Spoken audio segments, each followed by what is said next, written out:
Okay. What do you think is going on with that computer, chalkboard, and fireplace?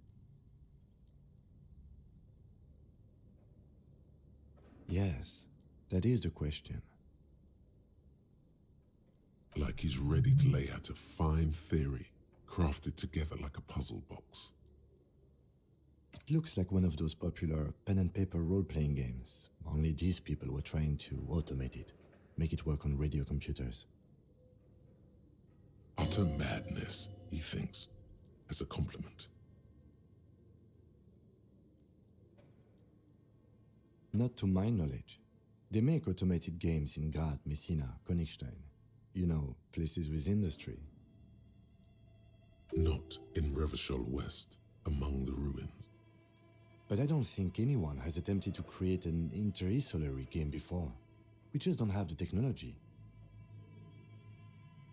No idea. They stopped filling out the schedule on the chalkboard.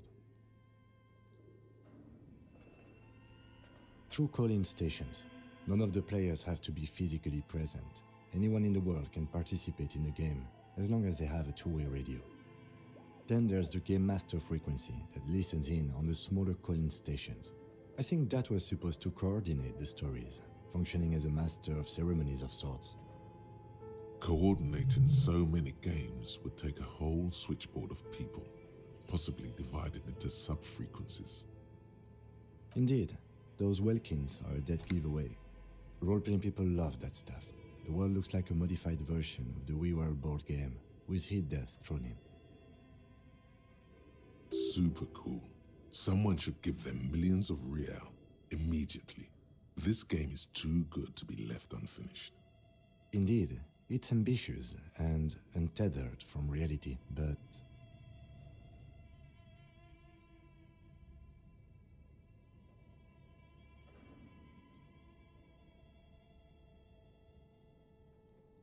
It's too late for that, I'm afraid. Okay, let's keep moving.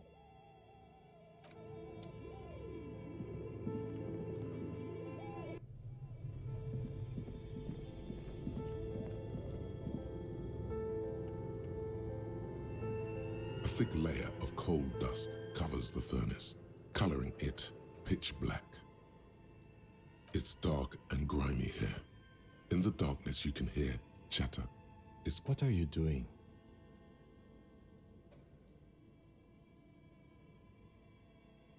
Wait, really? Take your head out of the chimney, please. It's not safe.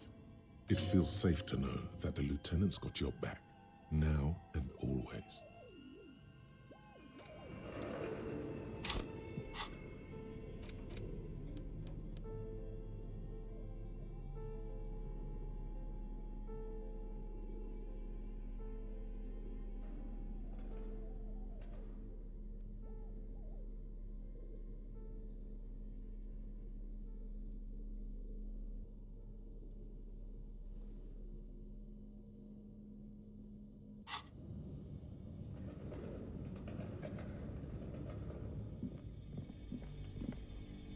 The bear's eyes are still glowing red. It's guarding over the freezing corpse hidden inside its belly.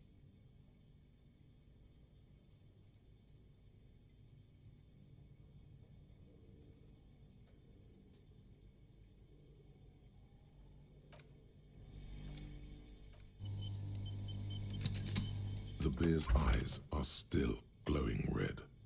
It's guarding over the freezing corpse hidden inside its belly. You touch the dead man's body. His skin is cold, light blue and silvery in the light of the fridge. You still have no idea where to begin, or what to even do with him. It'll come to you sooner or later. At least he's safe here until then.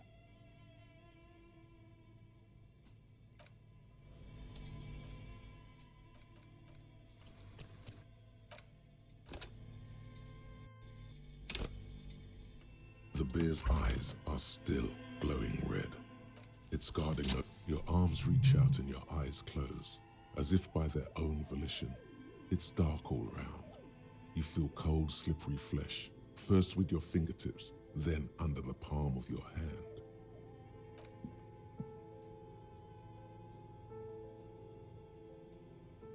his face, his cheeks, his nose, his fat, swollen lips. Like a spider, your hand crawls over his features. Everything is silent. They are swollen shut. You need to really push to get in. Only the little one fits. The flesh changes shape as you bore in, searching for something in the cartilage. The thing you're looking for, it's not there. Crawl out, spider. You pick it between your fingers. The mess is even larger than your nose. Very porous somehow, like it's about to pop. Keep crawling, lest you break it.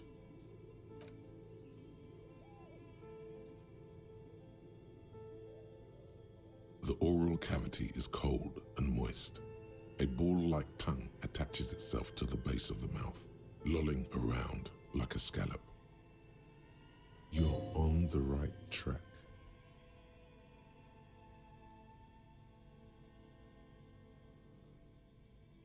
A vision of black and dark red death, pried open by your naked hands and studded with teeth. Looks like he's laughing. Death fumes rising from the throat, and there, in the back of his mouth, above the bell of the uvula, right in the soft palate. You see a hole, barely visible to the human eye. It is swollen shut, almost vanished. No larger than 0.4 centimeters in radius, the edges appear darkened. An abrasion collar. This is what we're after.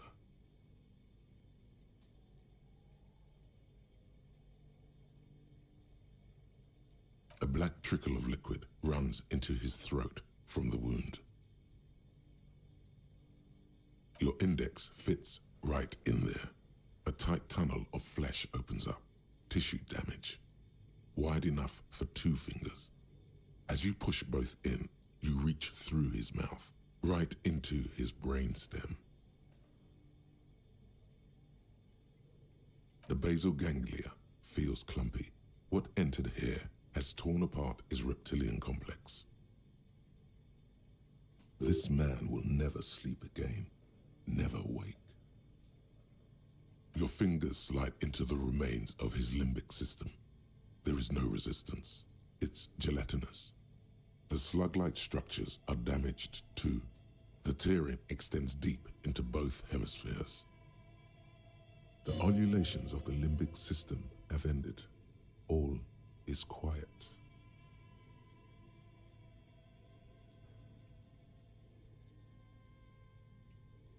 The lieutenant answers with the sound of his pen on paper. Your fingers are all the way in now, reaching toward the inside of his skull. The cavity goes further, but the entry wound isn't wide enough for the rest of your hand to follow. Your fingers reach toward his skull. His cerebral cortex feels like jelly, cold jelly. Strange fluid streams down your wrist as you push deeper, until you feel it on the tip of your finger. Sharp, serrated material. The edges cut right into your skin.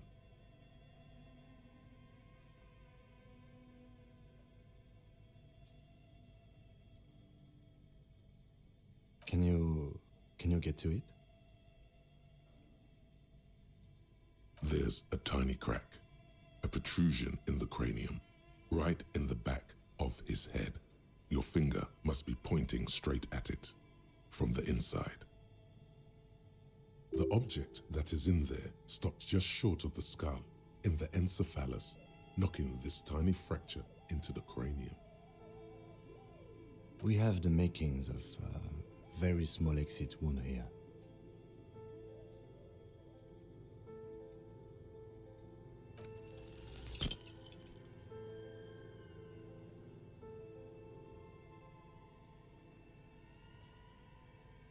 You push your hand further in. Whatever is in there keeps rolling between your fingers as you beckon it to come out. Out comes becomes his small folding knife. The lieutenant moves its blade across the man's skull, searching for the exit wound. Withdraw your hand 4 centimeters, please. With a crack, he punches the knife in the skull. Then, one more time, and one more, until the bone comes loose, like eggshell. Inside, you feel the jelly move from his poking. Can you push it out? A small flower of metal blossoms from the man's head, followed by your finger. A bullet. Unknown calibre. Rifled. You may remove your hand from the victim's head now, officer. Well done. Here's your prize.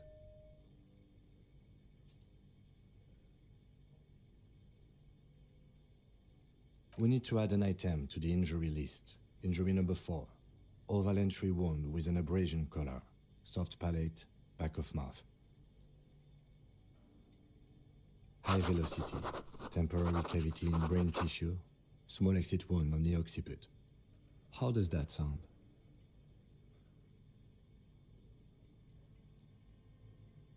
Opinion, fatal injury. And one last thing. We can now fill in injury number 3. Ligament mark. Opinion, non-fatal. Post-mortem. Treatment. He's proposing the bullet was the real cause of death, and the hanging an attempt to conceal this fact.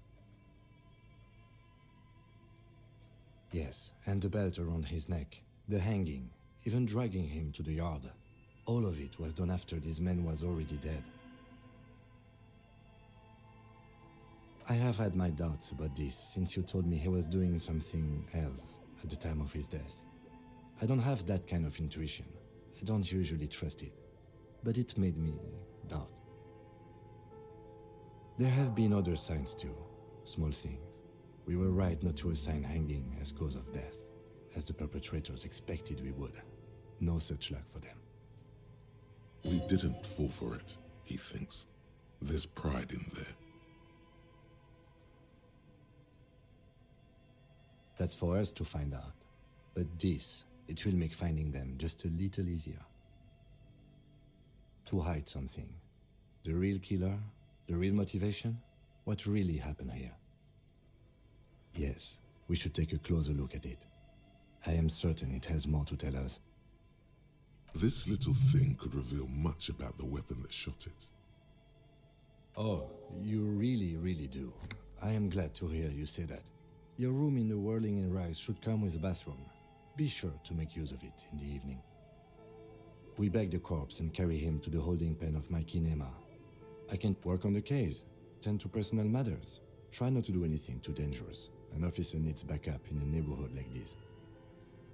I'll leave that choice to you. And one more thing. Great work, detective. The word lingers in the air of the basement. Far away, ice cream makers are buzzing, and the sea wind blows outside. Detective.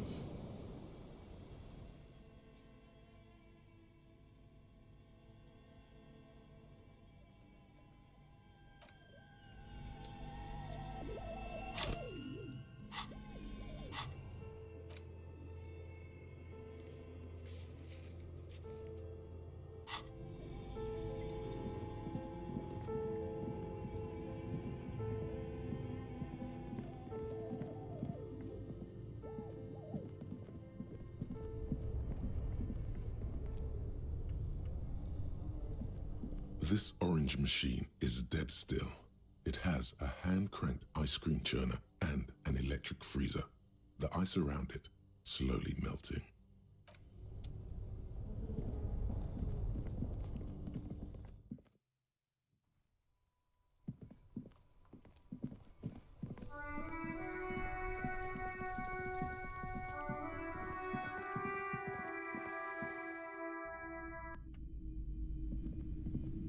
You're alive and well. Don't keep me waiting now. What's in there? In that dark sarcophagus? Yes. How was it?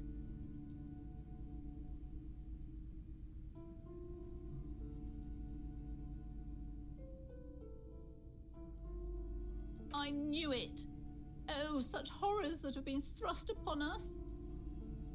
But what else did you find? Did anything survive? No, of course not. Have you located the entity? A novelty dice maker? Well, spit it out. Why does she need the dice? For some kind of sorcery? Sometimes they use the ankle bones of sheep.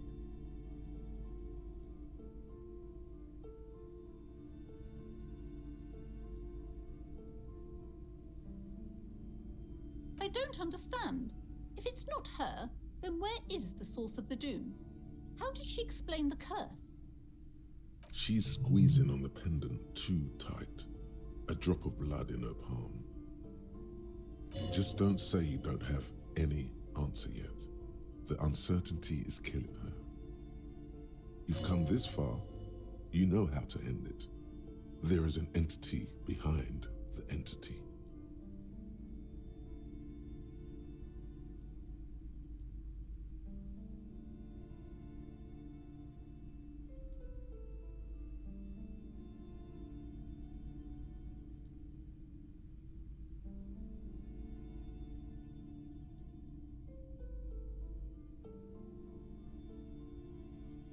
A third order presence, yes. A great dark relief washes over her. I've heard of these triactors. In certain occult literature, that's too dark to dwell on for too long, and definitely not in the presence of my daughter. I understand everything, sir. Thank you for your descending into the maelstrom. I will keep fort up here, strengthen the wards, do my best. And if you happen upon the third entity in your travels, may the Lord be with you. Well, this has been absolutely educational. If we happen on the third presence in our travels, we will certainly come back to tell you. Yes, the venture continues in other waters, darker waters. Should we get out of here before the vortex collapses?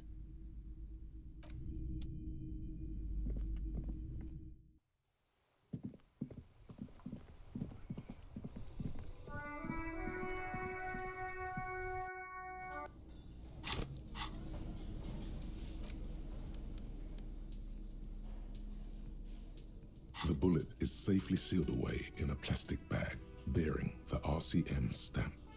Kim has filled out the label on the bag with the item number, case number, and date and location the bullet was found. Beside his orderly handwriting, the bullet looks especially sad, like a tiny, shriveled head of cauliflower. What? Well, if I was the bullet, which I'm not, I would say, find the weapon that shot me. If we find who owns it, we will have likely found who used it, possibly to kill our victim. In conclusion, the more we know about this bullet of yours, the better. The squashed bullet has some sharp edges where the jacket has split open. It feels cold, even through the bag. You wouldn't ordinarily have cause to handle jacketed bullets. The citizens' militia uses cast bullets only. Little pebbles of metal loaded from the muzzle, usually in a cartridge. The jacket of the bullet is made of a yellowish metal. It has blossomed out to reveal a dark grey core. The base of the bullet is close to 5 millimeters in diameter. You can just about make out a few striations near the base of the bullet. Little hairlines, linear. It feels standard. It's quite destroyed. Some of the fragments are still lodged in the wound. What can you say about the bullet so far? A jacketed bullet. Okay. It would have been shot from a military-grade breech-loading rifle, not from a muzzleloader like those typically found on the streets of Martinez.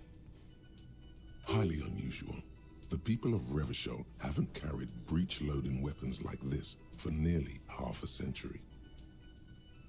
Even the RCM uses ordinary unjacketed conical bullets. This is strange.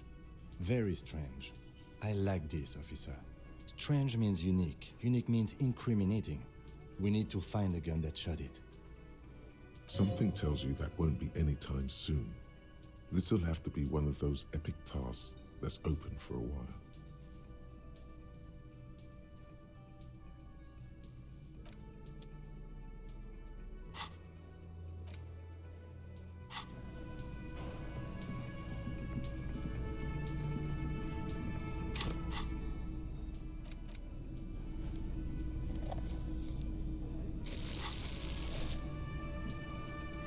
Can I help you?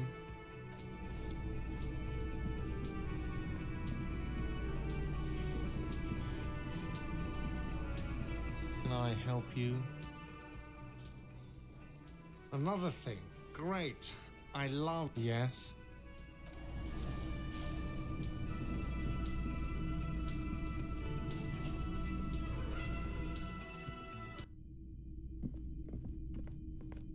The door is closed.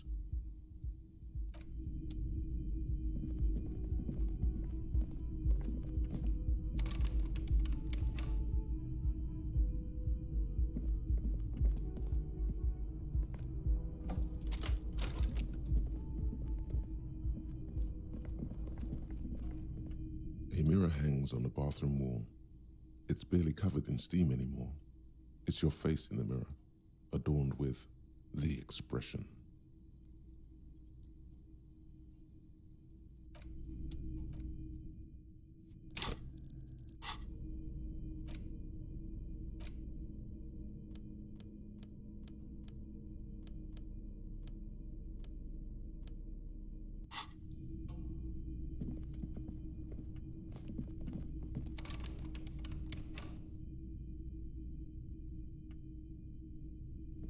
Yes?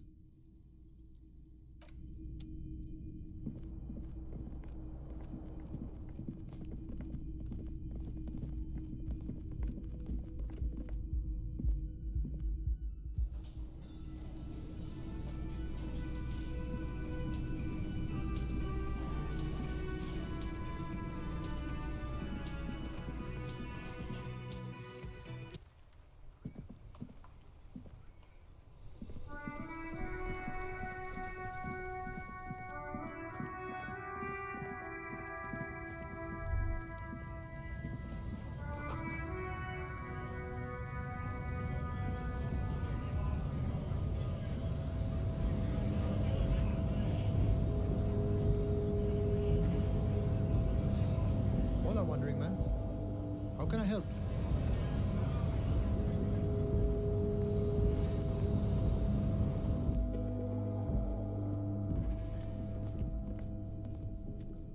The file cabinet stands to the drawers. The already familiar cold touch of plastic welcomes you as you pick up the handset. The machine swallows your coin and seems to be waiting for your next move. Your fingers run over the dial pad. 005. That's the dialing code for Revachol. 4952, and a moment of hesitation before entering the final numbers. 993. Calling. Calling. Still calling. Then.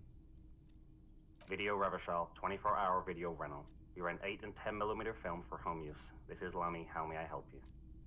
Video Revachol is a 24-hour video rental. We rent 8 and 10mm film for home use. This is Lamy. Sir, I don't know. It's a video rental. Maybe you rent videos here. No. Maybe you called to extend your rental period? Do you need to extend your rental period? Let me fire up the machine. Dubois. Dubois. Here we are. You haven't rented anything in 5 years, but you still have a copy of Blue Ocean Hell from November '46. Whoa, not a fun film, that one. It's not an easy watch. After the death of his daughter and subsequent divorce, Ziemsk immigrant Egidius Wojcik tries to come to terms with the onset of dementia. No wonder no one's been missing it. Still, it would be great if you could return it to us. We're on the corner of Voyager and Main. The call is terminated by the other party. You're left with the discomforting sound of the disconnect tone.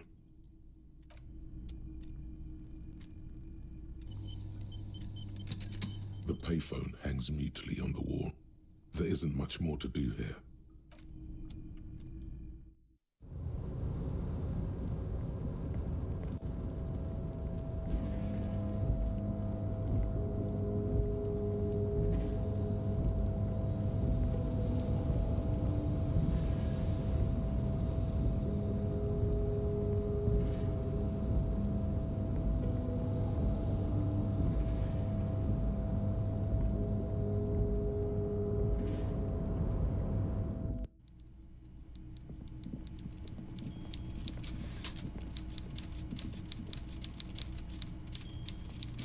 Mr. Dubois, a pleasure as always. You don't have to sit down this time, since you've already sat on that chair. Yes, your lost gun. My best men are on it.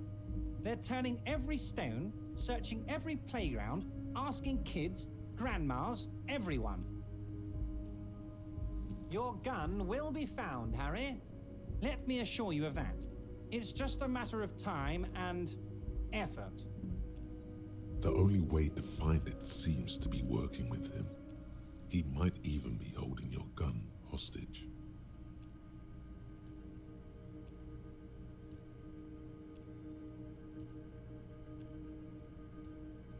I don't care about my gun. I love it, Harry. Wish I could be like that, but I can't. I have a responsibility to this community. I can't have a loaded gun out in the streets. The officer is exaggerating. Of course we care about the missing firearm, and we are actively looking for it as well. The lieutenant is concerned about the lost gun and feels that the fact you haven't prioritized looking for it is unfortunate, if inevitable, and doesn't put the RCM in a good light. Excellent, Mr. Kitsuragi. That's excellent news. Looks like we have a friendly gun-finding competition on our hands. Let's hear it, Harry. It's Harry. Harry Dubois. You feel like a Dubois, but you don't feel like a Harry. Strange. No, I'm really not. You are Harry. And I can work with you, Harry. Now, what else can I do for you? Family? Harry, you're not a family man. There's not one peep of family in here. Unless you think you're a family man, do you strike yourself as a family man, Harry? That's why I like you, Harry. A good man knows both his strengths and his weaknesses, and you, my friend, you are one of the all-time greats. Well, Harry, if I were to sum you up in one word, it would be apologetic.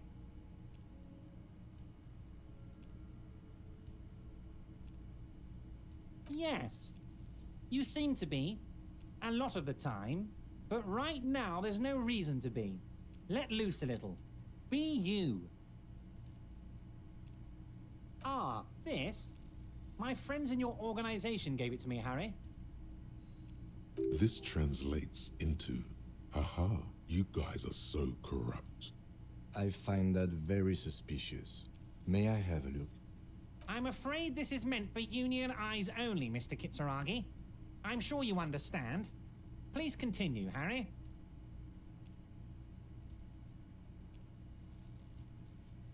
Of course, Harry, of course. Let's see you soon, Debardeur.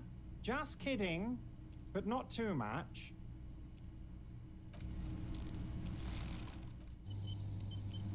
Mr. Dubois, a pleasure as always. You don't... Yes. What's that, Harry? You're getting a little pale. Is it the words paranoid... Let's hear it, Harry. As you look at the folder, Everard covers it with his hand and pets it. He's hiding it from you because it's not a real RCM folder. It's just another one of those brown folders you saw in the file cabinet. Okay, Harry, you got me. This is from the Census Bureau, not the RCM. Those Census Bureau people are absolutely corrupt. You should do something about them. He got the name from the Census Bureau, and everything else from your actions here in Martinez. Yes, Mr. Kitsuragi from the Census Bureau. Like I said, now I'm actually a very busy man, so is there anything else I can do for you, Harry? That means he doesn't really know anything about you. A pity. The mystery of you will have to remain a mystery for the time being. Yes, that's what I said. Try to keep up, okay? Let's move on.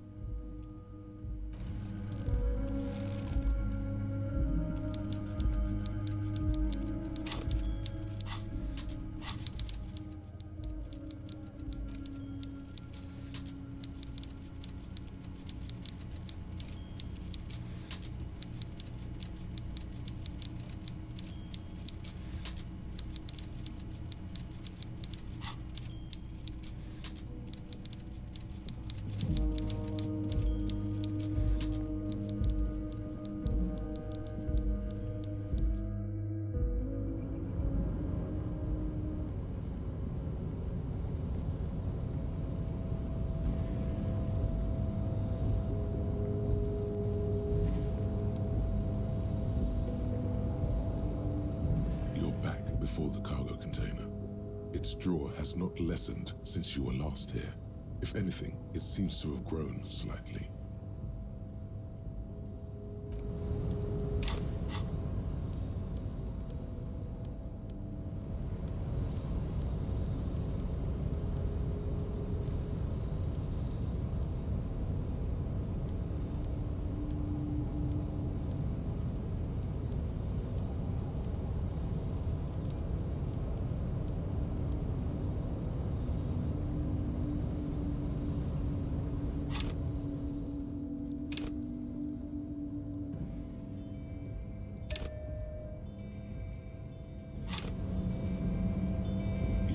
Before the cargo container. Its drawer has not lessened since you were last here. If anything, it seems to have grown slightly.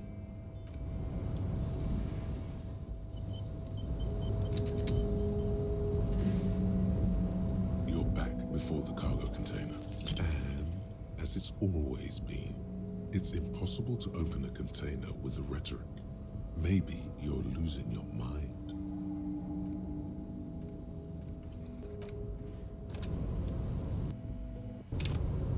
You're back before the cargo container. Despite the dirt that surrounds and trails you, a beacon of light emerges from deep within you. The door stands silent. Satisfied, detective? Try again. Just like that, you hear a click, then a rattle. Some mechanism unlocks itself inside the door.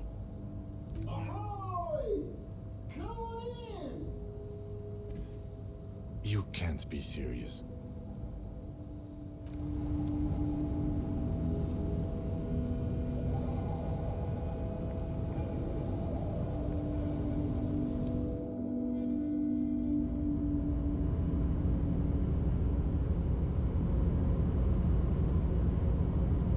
The man stands at the far end of the shipping container. It's hard to say anything more about him. You cannot make out any of his details, but you do feel the overwhelming presence of capital. The feeling causes all the hairs on your body to stand at attention, like soldiers preparing for review. Something's amiss.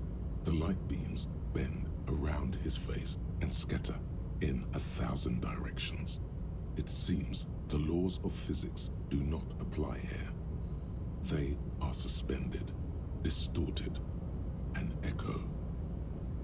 Trying to visualize the physics at play is liable to give you an aneurysm. Don't think about it too hard. In the general stillness, only your tongue moves, flickering as you utter. Welcome. Come in. Make yourself at home. Sorry, I'm not better able to receive you. I wasn't expecting visitors today. You can't hear him exactly, yet you're able to understand every word he says. It is very strange. An overwhelming hum covers everything. Voice doesn't escape from him.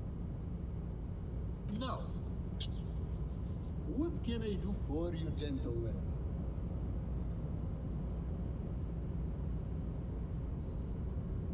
Who am I?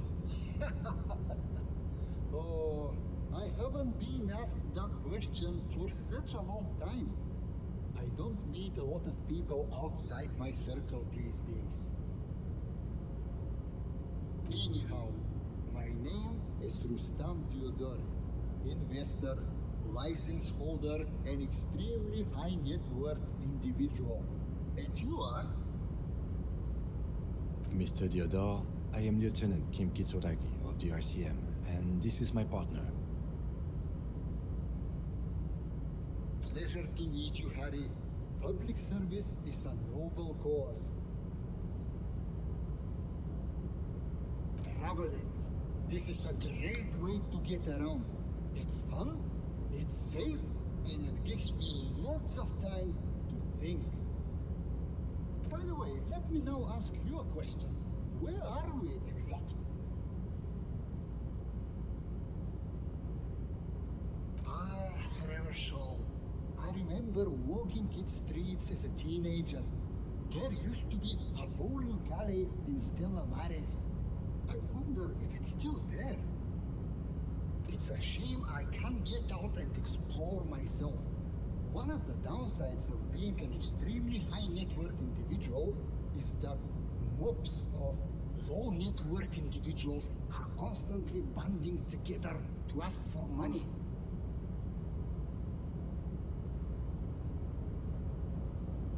Smart, you know?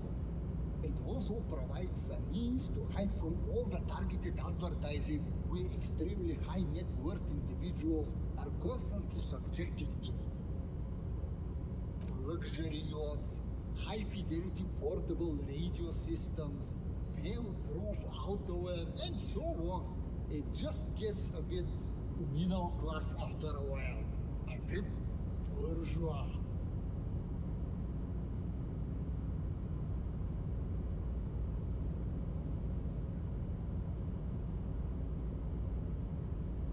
What? No, I didn't say that at all. Being rich is great. Just don't tell anyone I told you that.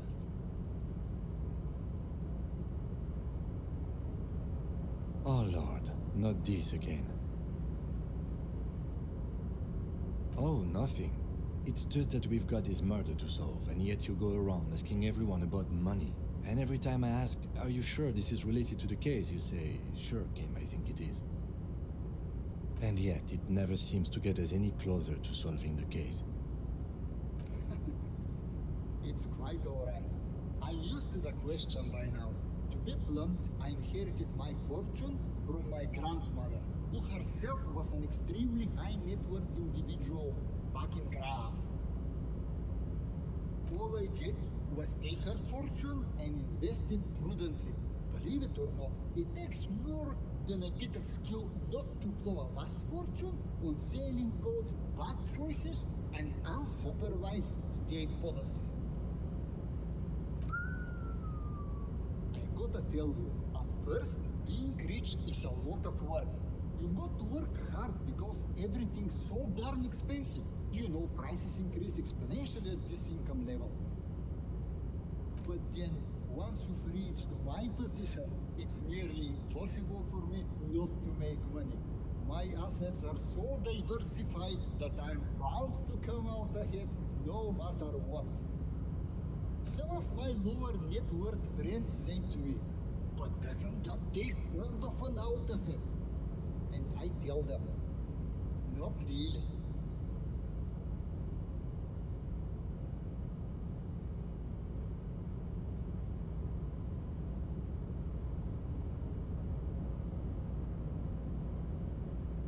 Precisely, Harry. You know, I hear people talk sometimes about economic equality equality and fairness and all that kind of stuff. But tell me, where would we be without liberalism? In caves, whacking each other with bombs. A nightmare scenario, a world of slavery and violence. Which brings us back to the essential truth of modernism. Where we are right now, the freedom of mankind can only be derived from the free flow of capital. Capital makes one speechless, does it not? Blinds like the sun that rises from beyond the horizon after a gloomy winter. Hey, all this talk about money has made you lose the thread. What is going on with the light in this place? That's what you need to ask him about. What do you mean?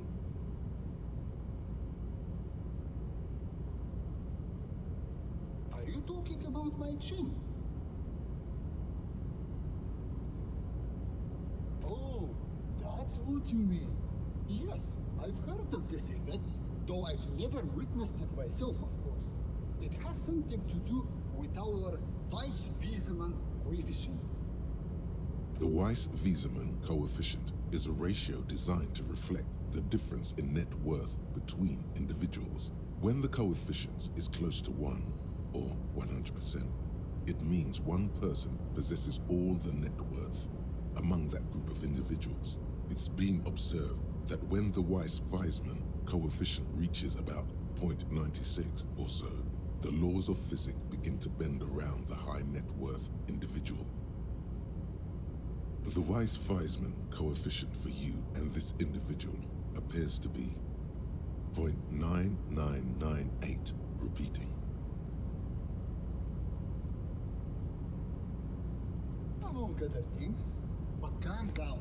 I'm but a lowly single-digit billionaire.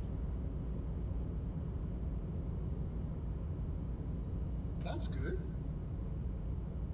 I see nothing of the sort. To be frank, all I see is a gentleman who's unusually well dressed for Martinez, in a cargo container, which I admit is odd. Yes, I imagine that does look strange to you. My container. Could you please stop asking people for money? It does not reflect well on the RCM, and to be perfectly frank, we can't afford to look worse than we already do.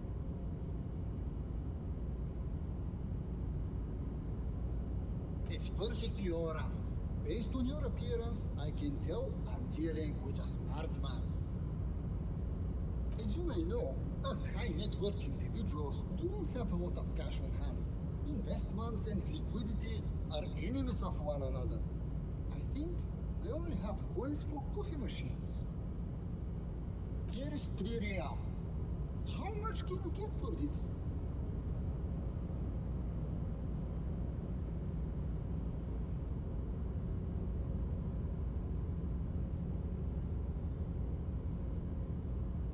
Yes, I'm sure. You know, maybe you can make that money grow. Come up with an investment plan. How's that sound? This is a proposal, not a question. These ultra-liberal types love losing huge sums of money on ludicrous proposals. Ergo, you should come up with a plan that's totally dead in the water.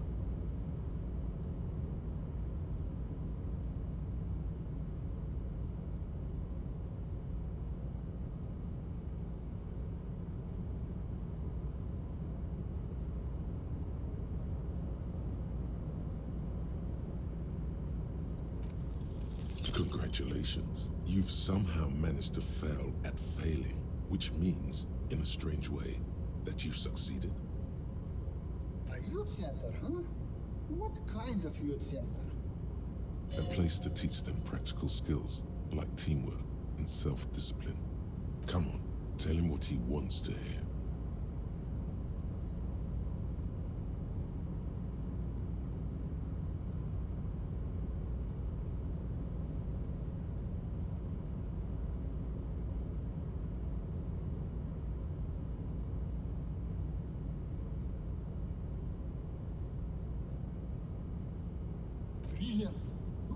children will be there to buy stuff in the future.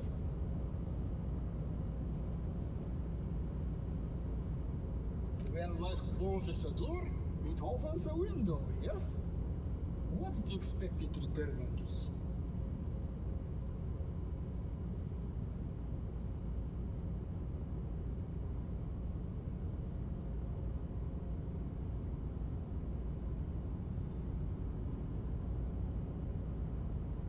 You're deep into ultra-liberal territory now.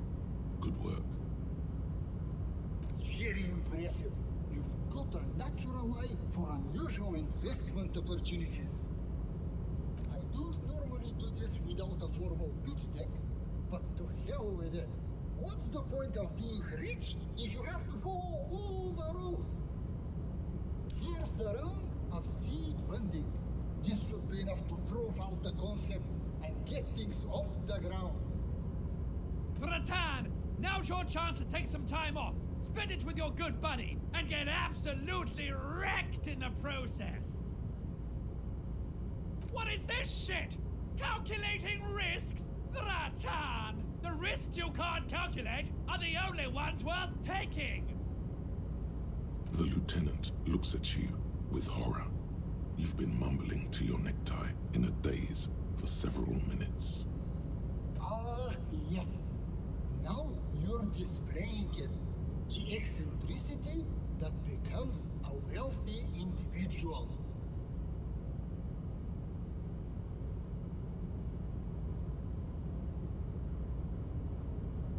Remember, it's not a handout. It's an investment. And I expect to see returns. The lieutenant stands there, dumbfounded. His mouth opens slightly, then closes again. Yes, I'm all right.